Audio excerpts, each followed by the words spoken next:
Good morning, everyone. Welcome to the School of Business Executive Lecture Series here at Georgia Southwestern State University. The program is designed to bring accomplished leaders to campus to share their thoughts and insights with our students. And there is no greater thrill than the privilege of having President Carter here with us today to share his thoughts with us. Thank you so much.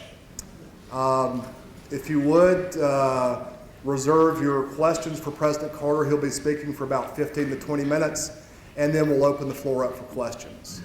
The School of Business Executive Lecture Series has been in effect for this is our third year, and once, as I said before, we bring accomplished leaders to campus. So it's a privilege to have President Carter with us today, and at this point I'd like to introduce Dr. Michael Haynes, President of Georgia Southwestern State University.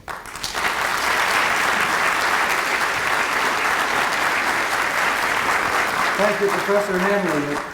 I've often spoken of there being special days in the life of a university. This indeed is one of those special days.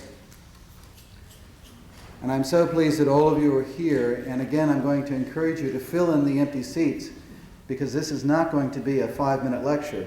I can assure you of that. And you want to be comfortable. But please come in from the back and fill in the empty spaces. Have a seat on the floor if you'd like. This is indeed a special occasion in the life of Georgia Southwestern State University. It's always special when an alumnus comes back to campus. But when the alumnus brings years of experience, knowledge, and wisdom not only of Georgia and the Southeast and the United States, but wisdom of the world, it truly is a special day. We are deeply honored to have President Carter with us. And I know you will be as amazed as I am every time I hear him speak to talk of his experiences, the people he's interacted with, and the world decisions that he's been involved with. And yet, he is a native of Southwest Georgia. He's a native son of Georgia Southwestern, and we're very pleased to have him here today. It's now my honor to introduce to you Mr. David Wills, another alumnus of Georgia Southwestern, and another leader in Southwest Georgia. David?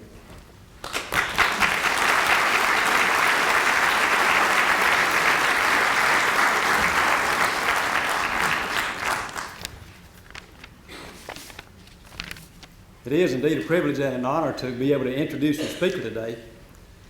President Carter and I met in June of 1998.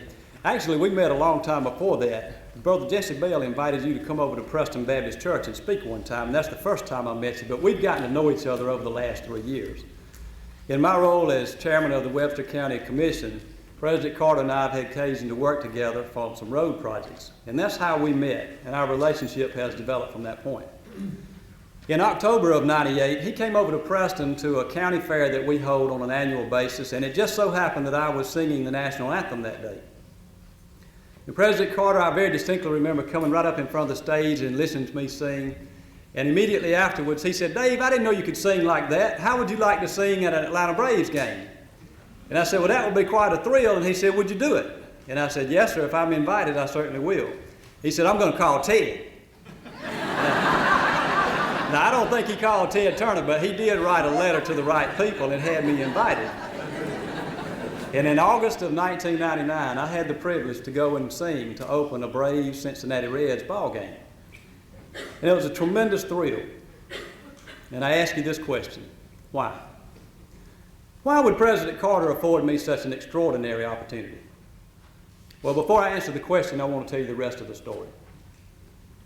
In my feeble attempt to thank President Carter for that opportunity, I wrote a letter to him and invited he and his wife to come and eat supper at my home. And I never dreamed that he would accept. You know, this is a busy and world-renowned man. Why would he come and eat with me? In fact, I was so sure that he would not accept that I didn't bother to tell my wife I extended the invitation. I think the letter had been gone from my office less than a week when his secretary called and told me that he wanted to come, and my first question was, when? And she said, how about next week? And I said, no way. I knew that I was in a whole lot of trouble. I had to go home and tell my wife that President Carter and Miss Carter were coming over for supper. And I'll never forget the look I saw on her face. And Mr. President, I've not previously told you this, but that was the most expensive meal that I've ever served to anyone. It cost me $1,500 in new tile for the kitchen and the dining room.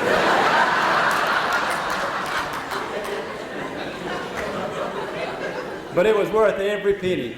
After all, how many people have the opportunity to host a president in their home? And I repeat the question. Why would President Carter afford me such an extraordinary opportunity? Why would he come and share a meal with my family and me? And yet there's one more part to the story that you need to know. On May 7th of last year, President Carter called me at home on a Sunday morning and asked me if I could meet with him the following morning to discuss some more road work. And I did, and as we discussed the road work, we completed the details, and he said at the conclusion of the discussion, "Dave, what are you doing tomorrow?" And I said, "Mr. President, I've got to go down to Dawson to the bank and take care of some business, and then I'll be available. What can I do for you?" And he said, "Well, I'm going to the White House tomorrow, and I wondered if you might like to go." And before I could say anything, he continued and said, "If you go, you'll get to meet President Clinton, President Ford, Dr. Kissinger, Secretary of State James Baker." And I said, "Mr. President, I can put the bank off a day for that." And the next morning, we got on an Air Force jet here in Americus and flew to Andrews Air Force Base, where we got in a motorcade and went straight to the White House. And within minutes, he was introducing me to President Ford and Dr. Kissinger and Secretary Baker, and a few moments later introducing me to President Clinton. And he didn't just say, "This is Dave Wills," he said, "This is my commissioner." Now, I'm not literally his commissioner, but I feel privileged that he honored me in that way. And for a political junkie like myself, this was a trip beyond my wildest expectations. It was quite a privilege and an honor. But that's not quite all the story. Before we left the White House, he took me to the Oval Office and had me sit down at the president's desk and stood by my side where we had pictures taken. And the refrain is why. Why did he give me such extraordinary opportunities? The answer does not lie in me returning a favor to him. What could I possibly give that would match the value of what he gave me? Nothing. And it does not lie in any assessment of me as a deserving individual, for I did not and I do not deserve his favor. No, friends, the answer lies only in the fact that Jimmy Carter has not forgotten his roots. He came from an ordinary background, from a very humble beginning. He knows the ordinary and the extraordinary side of life. And he now wishes to do everything he can to make possible extraordinary opportunities for ordinary people. That says more to me about this man than any of the titles that he's earned or the accomplishments that he has achieved. Though I could introduce him by many titles, I'd like to present your speaker today by the most endearing title that I can ascribe to him. Please welcome my friend, Jimmy Carter.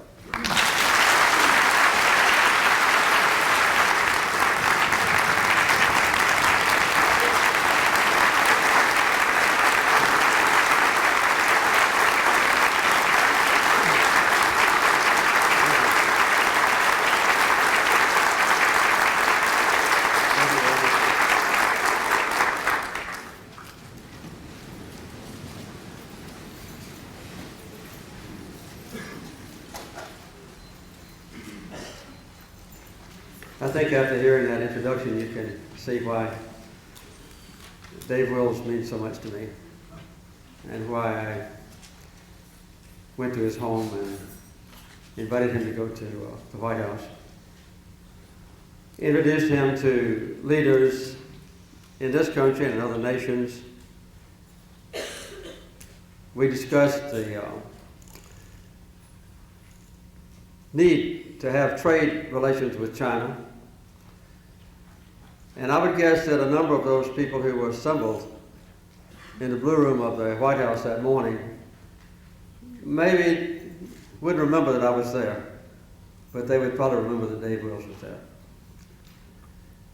I think anyone who serves in public office needs to remember their roots. And there's not very much difference really between a commissioner, a county commissioner in Webster County, and a president of the United States. As far as public service is concerned, as far as the principles involved in life are concerned. And that's what I intend to talk about this morning. I'm going to start and end my talk with a story. One, to illustrate a blessing that I received, and the last one in my talk, which won't be very long, to maybe that you will remember about what you do with that blessing. My Carter family came to this country in the 1600s, about 1640, and moved down to Georgia in 1740. All of us were farmers for 12 generations. No one in my family had ever finished high school. And my daddy, who went to the 10th grade, wanted me to get a college education. And I came to Georgia Southwestern College. And that was the beginning of my career.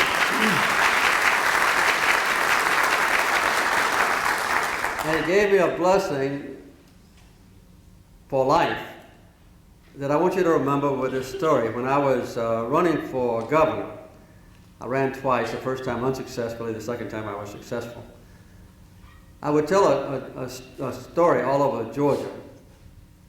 And one time I went over to Alabama later, George Wallace was governor then, to speak to all of his college presidents and provosts and vice presidents of every college in Alabama. And I told the story, and later Governor Wallace wrote me a letter and asked if he could use my joke story, if he would tell the audiences that it was mine. And I said, sure, go ahead. It's about a young man who came back from Vietnam, a quiet, meek, small soldier. And none of you would remember. My oldest son was in Vietnam for 3 years. But when veterans came back from that war, they were not welcomed as heroes. They were welcomed with ridicule, as foolish people who volunteered their lives for no good purpose.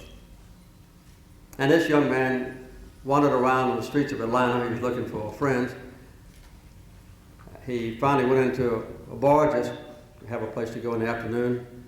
He didn't drink much, so he ordered a cold drink.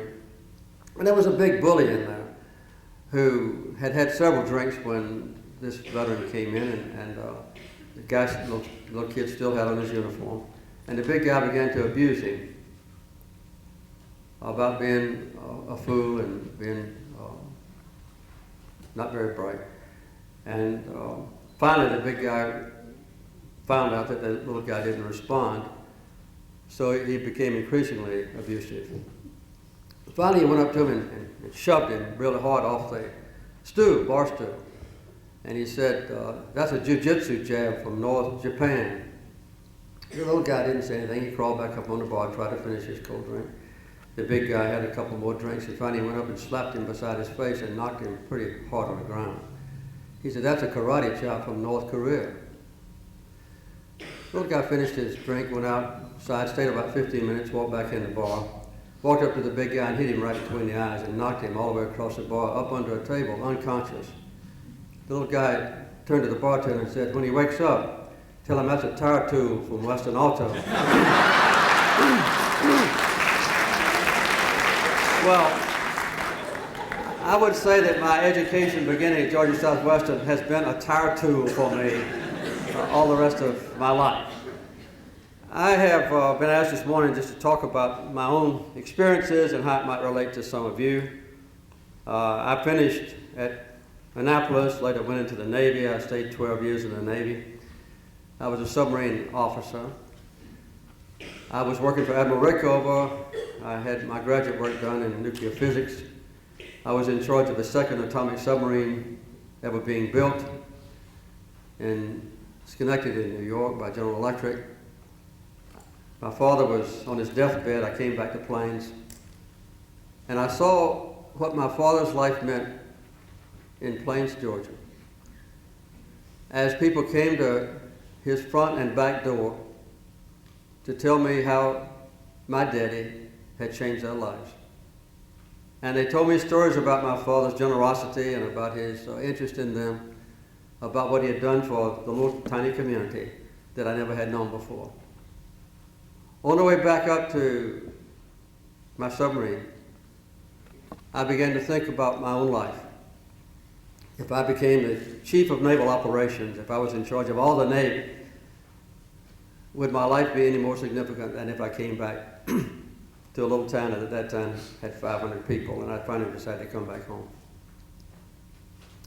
Using the knowledge that I had, most of it in engineering and in science, nuclear physics, I didn't have much of a business background, although I remembered some of the things my dad had taught me. But I started farming. I began to grow seed peanuts, and I eventually built a small peanut shelling plant. I think I had the best seed peanuts in the state of Georgia, and I was making good money with it. I later became the head of the Georgia Crop Improvement Association, in charge of all certified seed of all kinds in Georgia. I was head of the Foundation Seed organization. And I saw in my business career, which was becoming very successful, that was just a small part of my life. The first year I was home, Rose and I lived in a government housing project. We didn't have any money. We paid $31 a month rent. And in 1954, my first year at home, we had a total income of less than $300. But from there, with hard work and with better weather, our business grew. But I soon saw, as I said, that there were other things in life besides just earning money. I went down to ABAC quite often for training courses, one-day training courses in farming operations. I took some of my customers down there to learn more about their own operations on the farms. I became a member of the Plains Lions Club, which was the only civic club in town. I later became the president of the Lions Club, then district governor of all the Lions Clubs in southwest Georgia, and then head of over 300 Lions Clubs in Georgia. I've organized the first Boy Scout troop that Plains ever had. The grand jury put me on the school board. I soon became chairman of the Sumter County School Board. I taught Sunday school. But the point is that I used my educational background and my business operation, in effect, as a foundation to expand my life and to try new things. Some of them failed. But it was a constant probing for better ways to earn a good living, better ways to become involved in the community. And then, as I mastered some of the things in the Plains community and even in Sumter County, I expanded my life as God opened up opportunities to other places. And then came the challenge to the public school system. And the declaration in 1962 by the U.S. Supreme Court that one person's vote should equal every other person's vote. One man, one vote, or one person, one vote. And did away with the county unit system, and the state senate was reorganized. And the candidates for governor that year were promising to abolish the public school system if one black child entered a white classroom. And since I was chairman of the Sumter County School Board and had never had any plans to run for public office, I decided to run for the Georgia Senate. I wrote a book about it called Turning Point, which my wife always likes me to announce is still on sale. And it was a very challenging experience. And I had two goals when I got to the state senate. One was to protect the public school system, and the other one was to try to promote Georgia Southwestern College from a junior college to a senior college. I had two requests in the Senate. One is to be put on the Education Committee, and the other was to be put on the Appropriations Committee. And since the Senate was new, and I was a very hard-working young senator, I got both my requests. and I was the chairman of a university subcommittee. Carl Sanders was a governor, and he was very powerful. But I was on the appropriations committee, and I was chairman of the university committee. And in a year or so, Carl Sanders very desperately wanted to have a dental school at the medical college in Augusta, which was his home. I wanted a four-year college in America. And I was making good progress, but our member of the Board of Regents from this district was Bo Calloway, from Callaway Gardens and from Columbus. And the Columbus College was also a junior college. And Bo Calloway was on the Board of Regents, and he was chairman of the Education Committee of the Board of Regents, which determines when colleges can be promoted. And so he and I had a horrible confrontation. And one day I went by Callaway Gardens and he was out on a little island, and he and I almost came to blows. But I began to work with the Board of Regents, and I lined up the votes. And the day the Board of Regents voted, should Georgia Southwestern be 4 years or should Columbus be 4 years, Bo Calloway knew how the vote was going to come. He left and went to Hawaii. And the other 14 members of the Board of Regents voted for Georgia Southwestern. And because we did get a four-year college here, I didn't have any re-election problems. I didn't have any opposition when I ran for re-election today for the Georgia Senate. Later I ran, as some of you may remember, for governor, and later on for president. But that was really the beginning of my life. And I would say that the things that made me,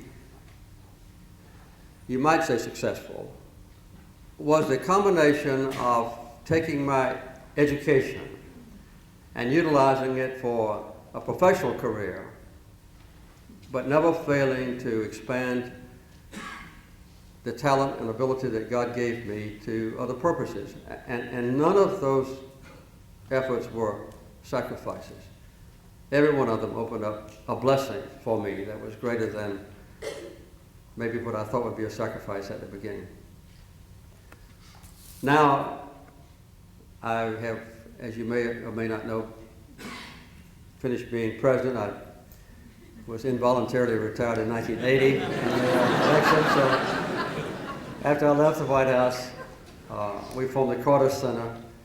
I won't go into detail, but the Carter Center now has operations in 65 nations in the world. 35 of those countries are in Africa.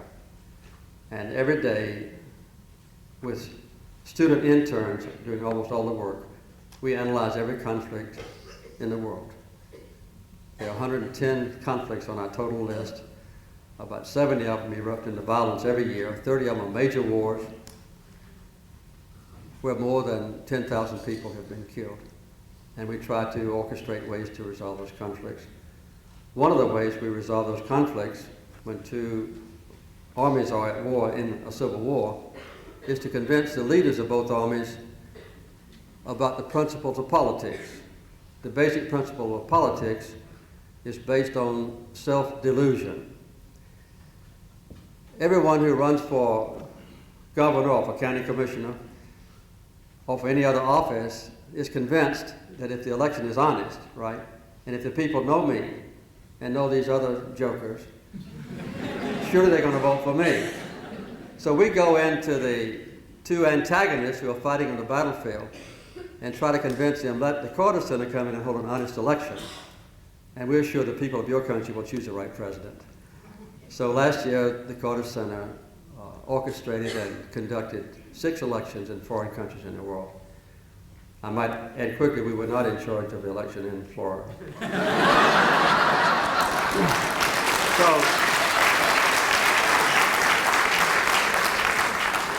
So I would say that in general terms, there are a few elements of advice I would give you. I'm approaching the end of my talk before I answer questions. First, I would say finish your education, be expansive as you can in the college. Set clear goals for yourself, which might change on occasion. You can see that I changed quite substantially from a naval officer to a businessman to a state senator to a governor to president and then back to the Carter Center. I've changed my goals in life often, but I always had clear goals when I strove for them. I would say the second thing is to probe for new ideas. Not ever to be dormant or satisfied with what you're doing. And those ideas don't have to be grandiose. They can be confined to maybe your own family, or certainly your own tiny part of a community. Or they can be expanded sometimes on occasion, or they can be in your own business to make your business more attractive, more profitable, and more worthy. I would say seek advice. Don't ever think that you know it all. If you have a problem in your life or a challenge, a personal problem or one in business, find someone in whom you have trust. Ask for advice, maybe 2 or 3 people, and try to keep a flexible mind. And I would say build on your own experience and your own background and training. Don't just have the same experience every day for 20 years. Have 20 years of developing experience where you learn more about yourself, you learn more about your community, you learn more about your customers or clients or patients if you're in medical care. Keep an expanding mind. I want to close my remarks by emphasizing this. I want you to remember the tire tool story because that's where you get the basis for your education. And I would say that a college environment, which you are now enjoying, should give you an inquisitive mind and not a closed mind. And the story I'd like to tell you in closing is about a young man who was very brash, very proud of himself, a little bit arrogant. He aggravated his professors. Sometimes he aggravated his fellow classmates. And he was in the final exam of a freshman physics course. And the question was, how do you determine the height of a building with a barometer? And he wrote on his examination paper, there are several ways, I don't know which one you want.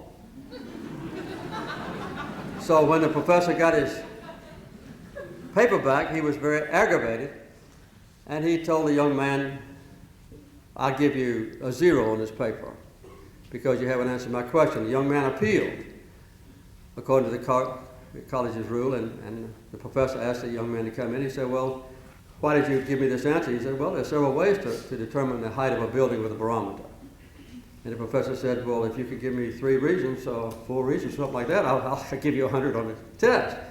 And the young man said, well, first you take the barometer and you measure the atmospheric pressure at the bottom of the building. And you go up to the top of the building and you measure the atmospheric pressure. And the difference, you can determine the height of the building. And the professor said, that's right, that's it. That's what I'm looking for. He said, well, but there are other reasons too, other ways. And the professor said, no, they're not. He said, yes, there is. You take the barometer and you put it on the ground. And you measure the height of the barometer. And then you measure the length of the shadow. And then you measure the length of the shadow of the building. And you can very well compute the height of the building. The professor didn't say anything. And the young man said, oh yeah, another thing. He said, you can take the barometer, go to the top of the building, tie a string to it, lower it to the ground, and measure the length of the string.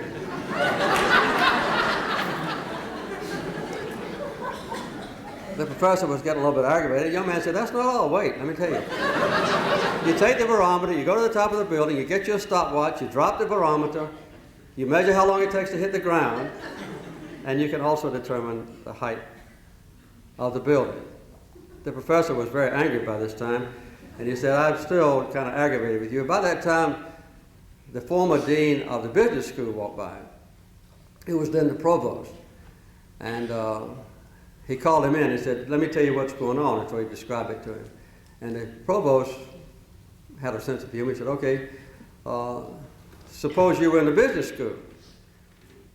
Can you think of any way to determine the height of the building with a barometer? He said, yes, certainly I can. I take this barometer, I go down to the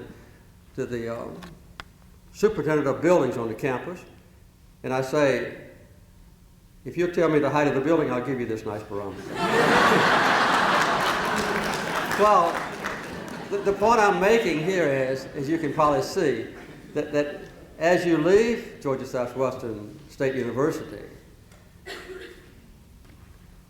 that's just the beginning of your inquisitive life. And whether you're going into law eventually, or into medicine, or to business, or to politics, or to agriculture, it doesn't really matter.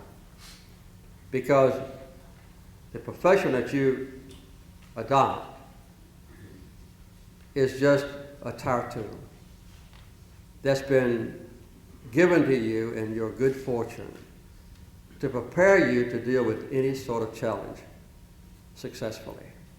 And as you go through life step by step, don't ever have a closed mind. Always think of a new way to measure the height of a building with a barometer.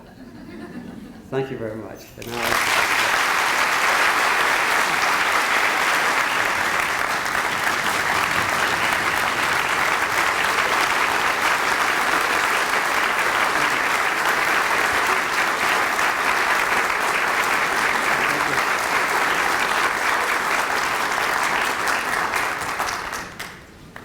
now, now I've been asked by the President, by David, by the Dean to answer your questions. If you have a question on any subject, I don't care what it is, just raise your hand and I'll acknowledge.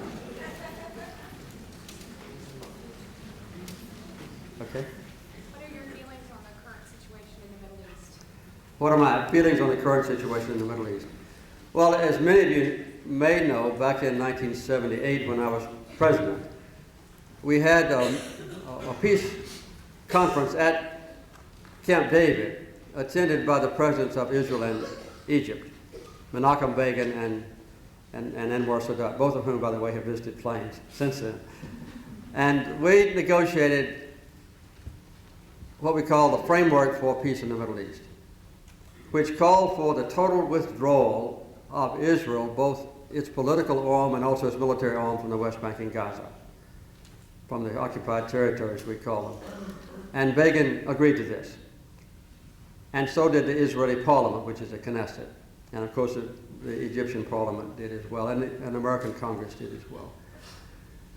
That promise has not been kept. And that is the main cause of the continuing strife in the Middle East. 6 months later, we used that framework to negotiate a peace treaty between Israel and Egypt. And I went to Egypt and to Israel and finally concluded a peace agreement. Not a single word of which has been violated since April of 1979. So that is a framework for peace, and also it's an example that Israel can form a peaceful relationship with its neighbors. I would say that right now in Israel there's a great deal of uncertainty about what will happen with a new government that is being formed. Ariel Sharon, whom I've known for 25 years, is a tough farmer or former general who is very brutal in his relationships with Palestinians. Even when Menachem Begin was prime minister, Sharon, without the prime minister's permission, invaded Lebanon and was ultimately found guilty of permitting a massacre of several hundred innocent Palestinian men, women, and children in refugee camps. Now he has become the Prime Minister of Israel. I wouldn't give up hope because that man is now the leader of Israel.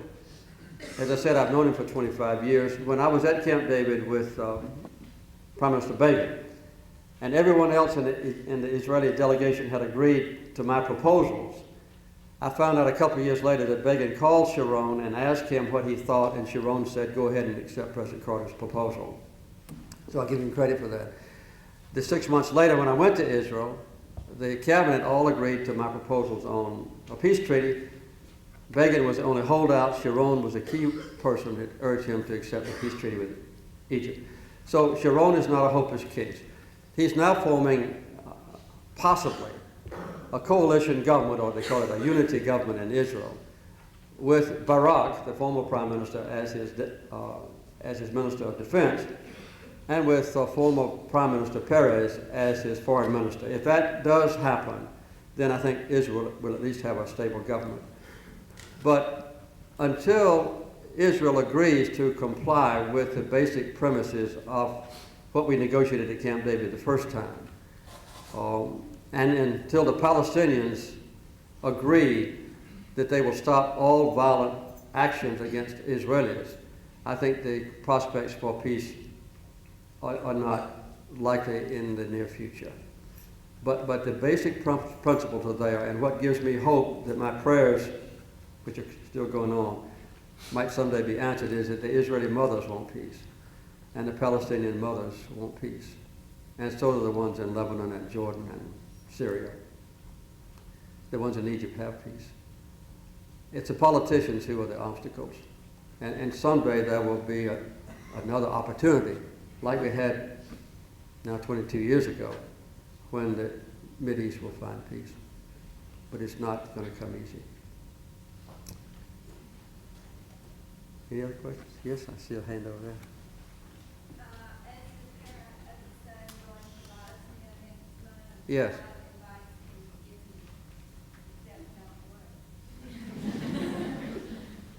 work. I heard you say, as a parent of a son going to Bosnia, but I didn't hear the rest. Next month, what advice can you give them? Do you have any idea how long our troops will be over in Bosnia? I really don't have any idea how long our troops will be over in Bosnia. I would say at least as long as your son's going to be over there. He'll certainly have time to finish a tour. As you know, when George W. Bush was running for president, he made some very clear promises that we would withdraw from Bosnia. And he condemned the sending of American troops to Bosnia on any sort of permanent basis. I know from experience, though, that when leaders get in office, sometimes they see pressures from, say, the European allies in NATO and others that might cause them to modify or forget the campaign promises that they made.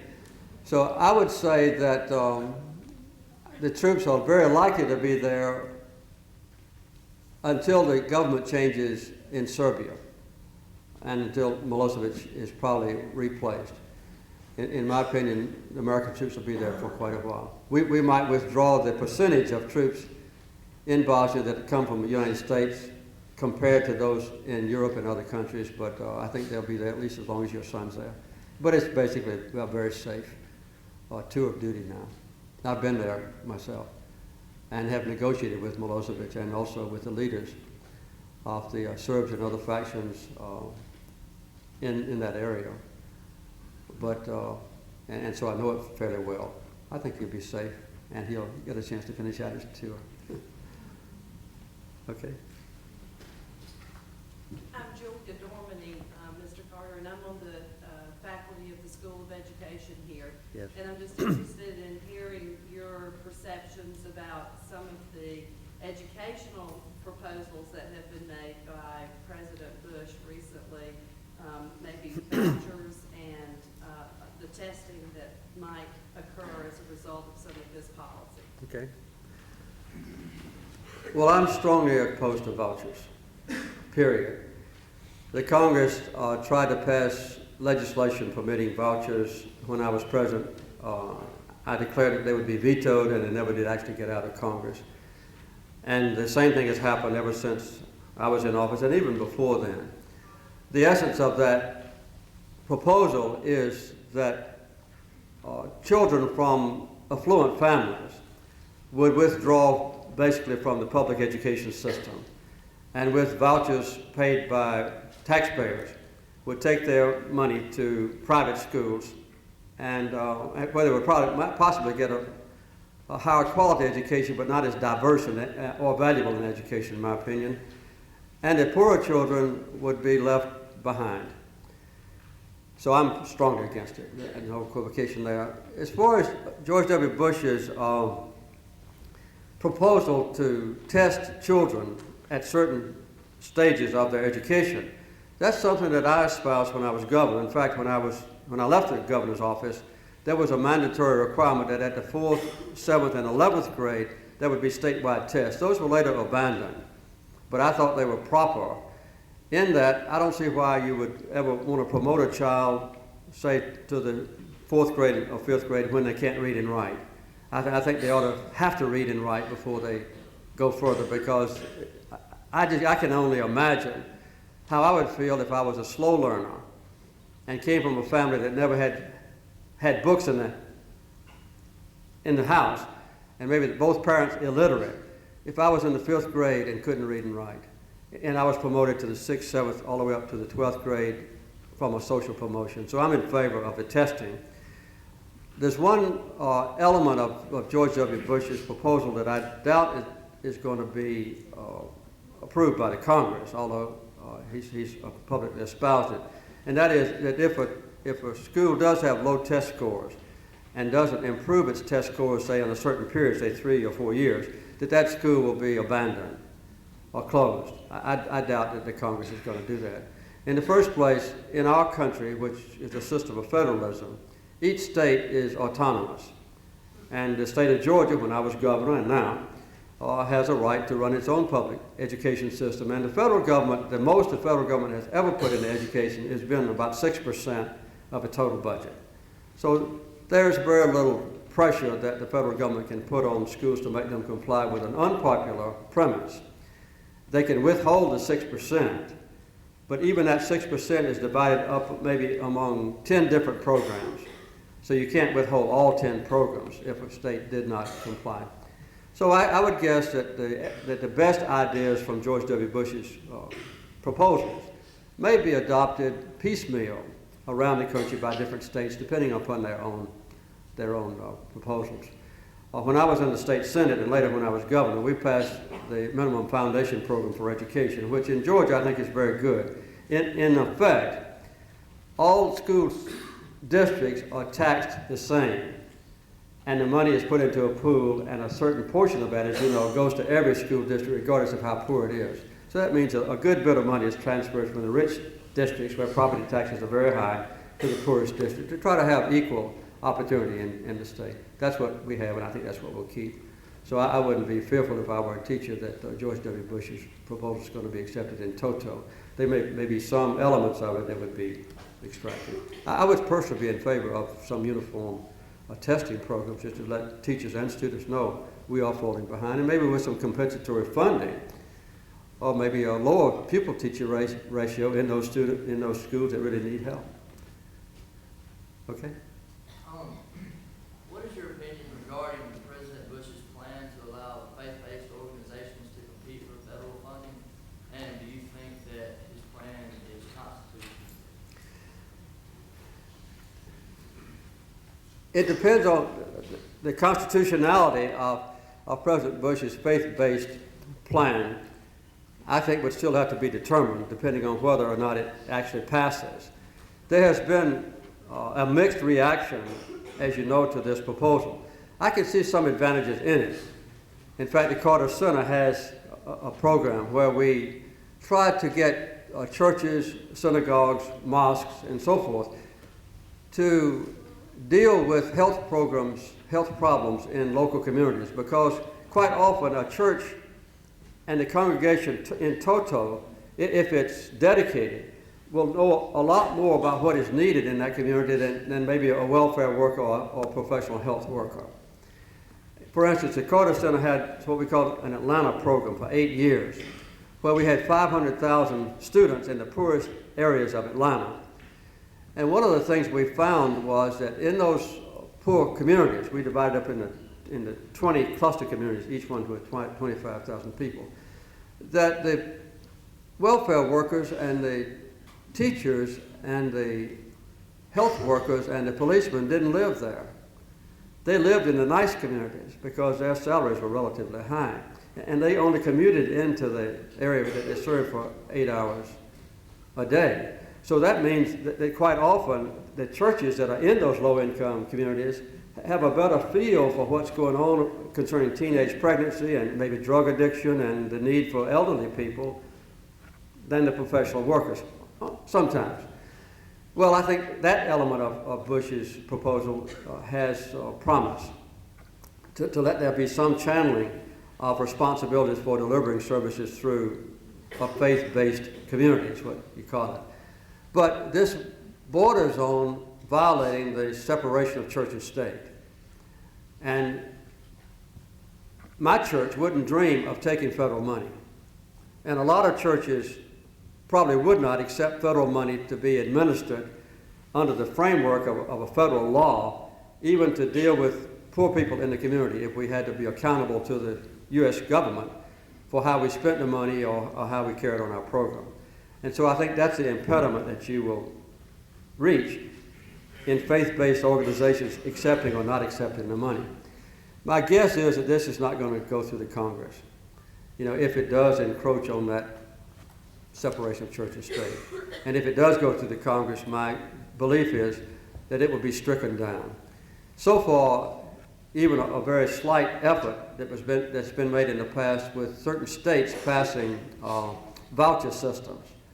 So far as I know, they've all been stricken down because you're taking federal money or state money and giving it to churches that are affiliated with it, to give it to schools that are affiliated with the church. So I would guess that it's not going to go anywhere. You'll have opposition from people who believe in separation of church and state, have opposition from religious organizations that don't want to be trapped by the federal government laws, and you also will have a Supreme Court challenge that I think would probably rule against it. Yes, sir. What are your parameters as president for issuing pardons, and what are your views on the current situation with ex-President Clinton and the current pardon?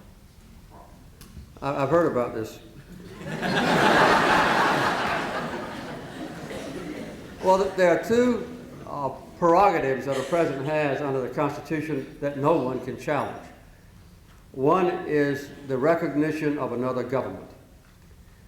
That is unilaterally the president's. In 1978, for instance, very secretly, I negotiated with Deng Xiaoping, the head of the People's Republic of China, and we normalized diplomatic relations with China, and all I had to do on the 15th of December of 78 was to announce that on the first day of January, China would be the People's Republic of China and no longer would be Taiwan. And no one could do anything about it. The other right or duty or obligation or prerogative that a president has is to pardon anyone that he chooses. And as you know, the most highly controversial pardon of all time was probably when President Ford pardoned President Nixon. Although Nixon had not been convicted of any crime, he convicted of any crimes that he may have perpetrated in the past for which he had not been tried. So the pardon prerogative is complete. I pardoned about 500 people when I was in office for 4 years. I pardoned more the first 3 years than I did the last year. I never pardoned anyone whose pardon was not recommended to me by a complete investigation by the Justice Department. And all the initiatives, none of the initiatives ever came from me or from the White House. They all came from the Attorney General and his staff who in investigating the people who had applied for pardons through their lawyers, were found to be worthy. These were people who were recalcitrant, who admitted their culpability. They had expressed regret about their crime. They were serving their term in prison honorably. They seemed to have the prospect of being good citizens if they were released from prison and so forth. So I pardoned them. I didn't pardon any of the last week or so I was in office, by the way. But I think that President Clinton has really made one of his most serious mistakes in the way he handled the pardon situation in the last few hours as he was in office.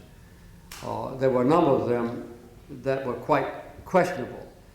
I think about 40 had not been recommended by the Justice Department. They are not very well known.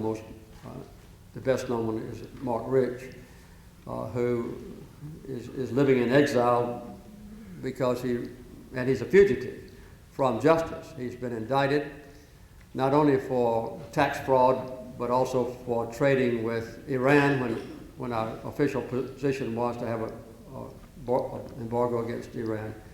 And I don't think there's any doubt that some of the factors in his pardon was attributable to his large gifts, some of which he gave to Israel, some of which he gave to other benefactors, and the influence of his former wife, who made major contributions to the Democratic Party and to President Clinton's library. So I think that was, in my opinion, disgraceful. and even President Clinton's closest associates, some of whom are in the White House, think that that is a serious mistake. And I might close by saying this answer. I don't think that there will be any changes made in the law. You certainly cannot amend the Constitution. And so I think that 200 years from now, presidents will still have unlimited pardon rights, which is probably a good thing. There have been very few examples in the last 200 and something years when any president has abused that privilege.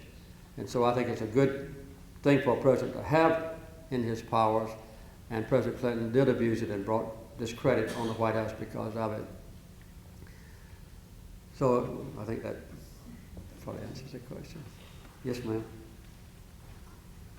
How long have you been affiliated with the Boys and Girls Club of America, and what are your feelings about the organization?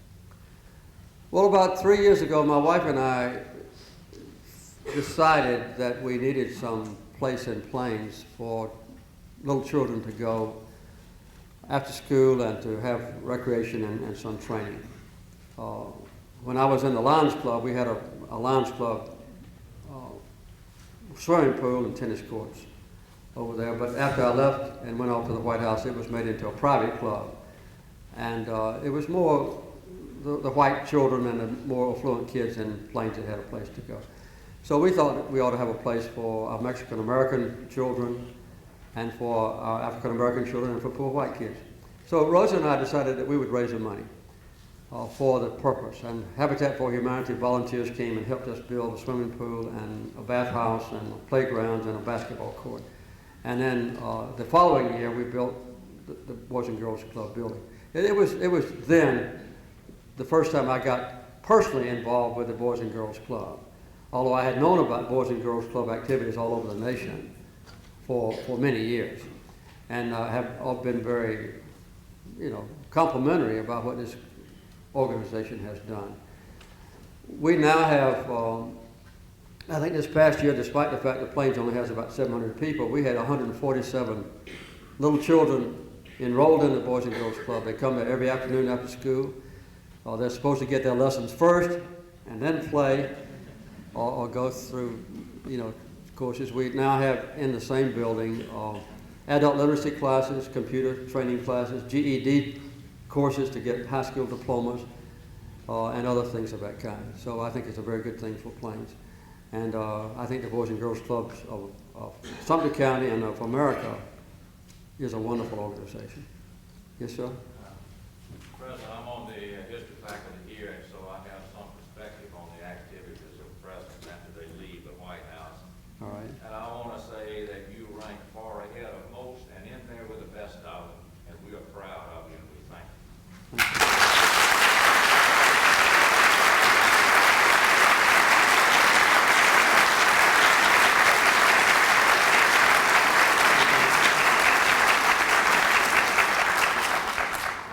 That's the kind of question I like. Well, maybe two more questions, and then I think yes? I like that kind of question. Let me give you one more. I'm an assistant professor here and director of the business education program. Yes. To me, it's very significant that an individual from, a white individual from a small town from the Deep South in this country it has always been truly committed to ensuring that people from all Indian backgrounds have equal access to power. To me, that's a gift that you have been given, and you make sure that you continue with that. And I thank you for being here, and thank you for all of your teachings. Thank you so much. I appreciate that.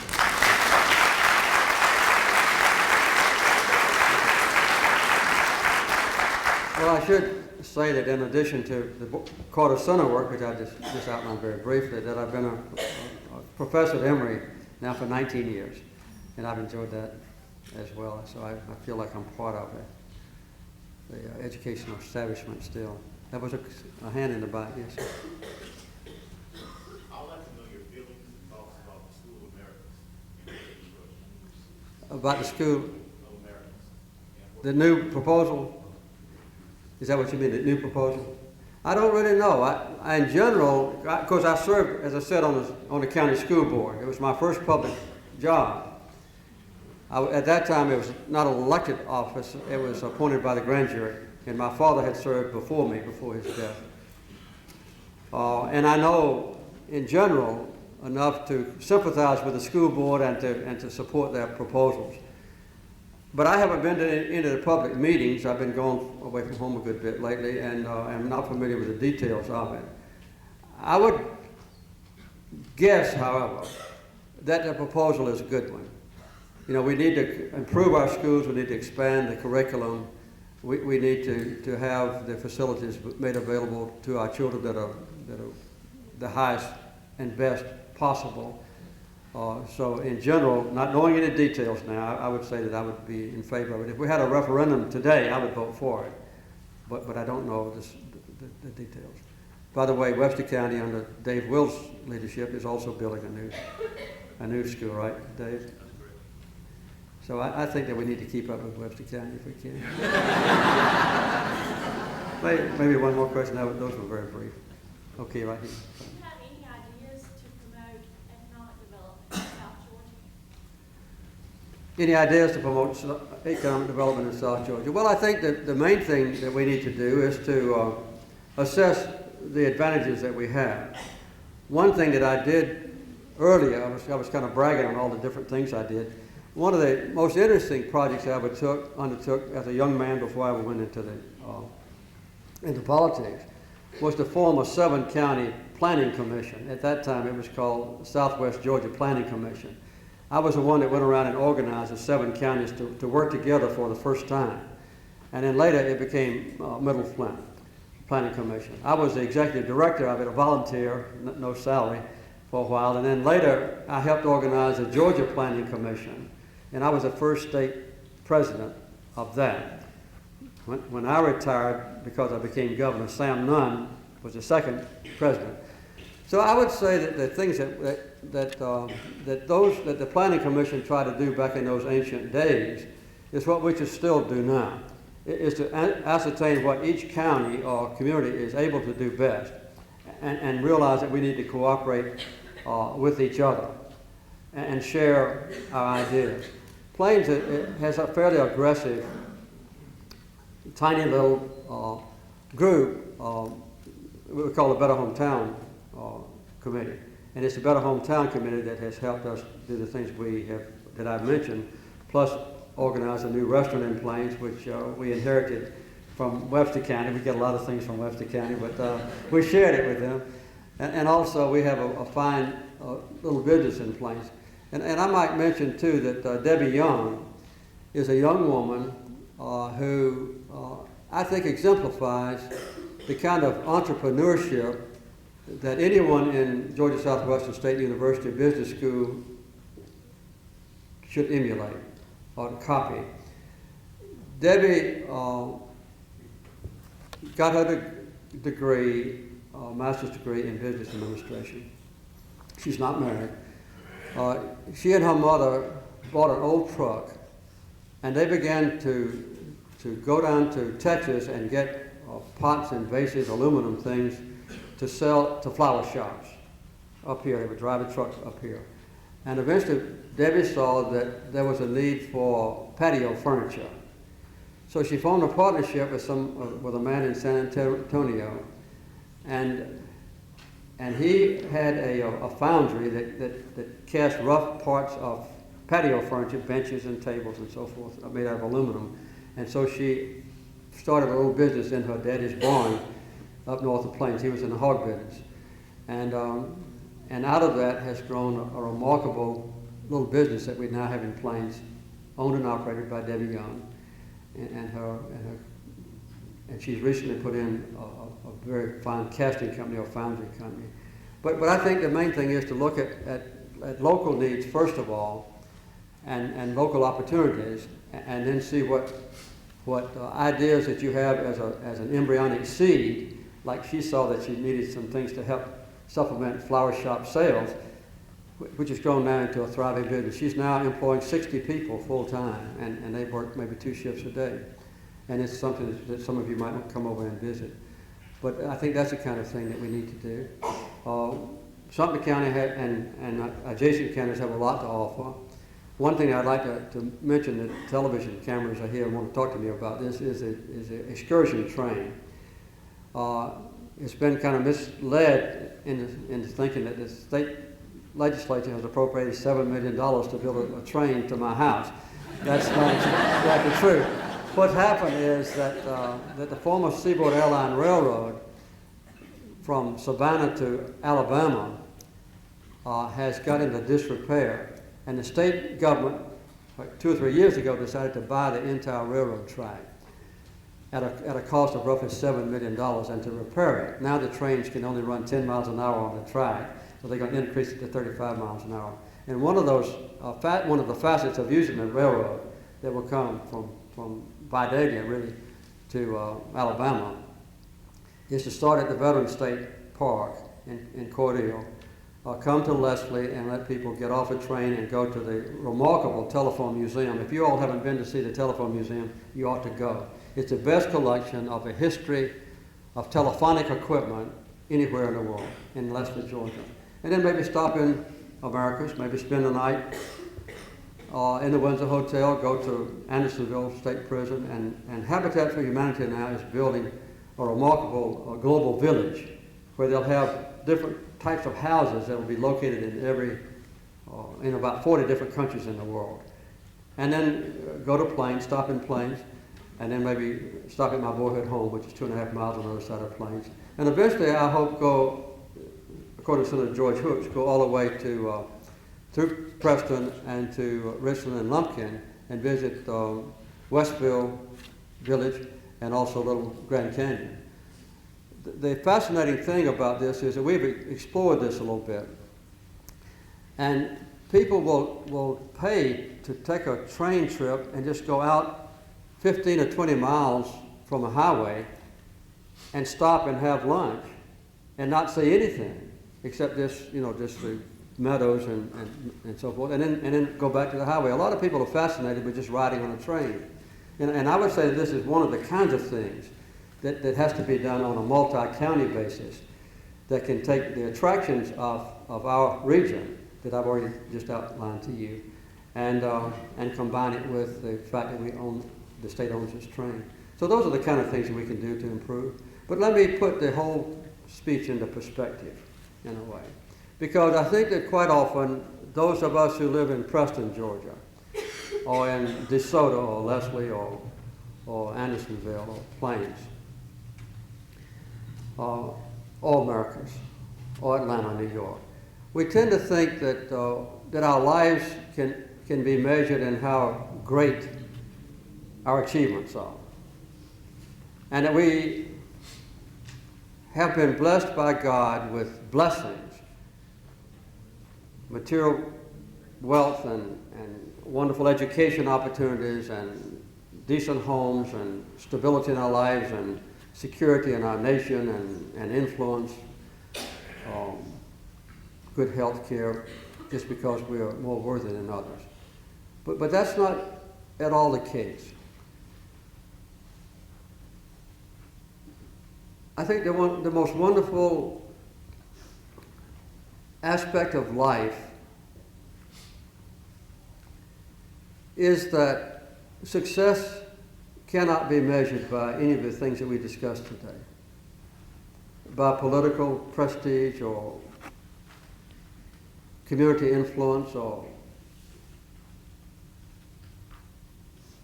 annual income or beautiful house or a bank account or your name in the paper. Those are not the measurements of success. But those are the kind of things for which we strive. And sometimes we become almost frantic and we cut corners on relationships with other people to achieve that kind of success.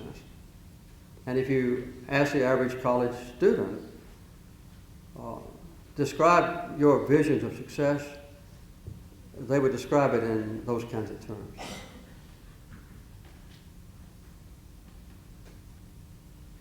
The best illustration of this is when the people in Corinth asked Paul what is most important in life? They actually ask him, what are the things that last forever? And Paul gave a very puzzling answer. He said the things you cannot see. Well, you can see a bank account, you can see a big house, you can see a beautiful automobile, you can see your name in the paper. What are the things that you cannot see that in God's eyes measure success? I would say they are the things that characterize the life of Christ. A life committed to peace, justice, humility, service, forgiveness, compassion, love. That's the measurement of success in the eyes of God. And the nice thing about it is that every human being is completely qualified. It doesn't matter whether you've got a PhD or have never been to school. It doesn't matter whether your IQ is 200 or 50. It doesn't matter if you live in New York City and have your name in the New York Times, or whether you live in obscurity and just have your own circle of friends and maybe your own family. If you're a retarded child or have Down syndrome, you can still exemplify in the purest and most admirable way the characteristics of success as measured by God. Peace, justice, humility, service, forgiveness, compassion, love. So, in the intense competition of a college campus, even a business school, we ought not to ever forget what real success means. Thank you.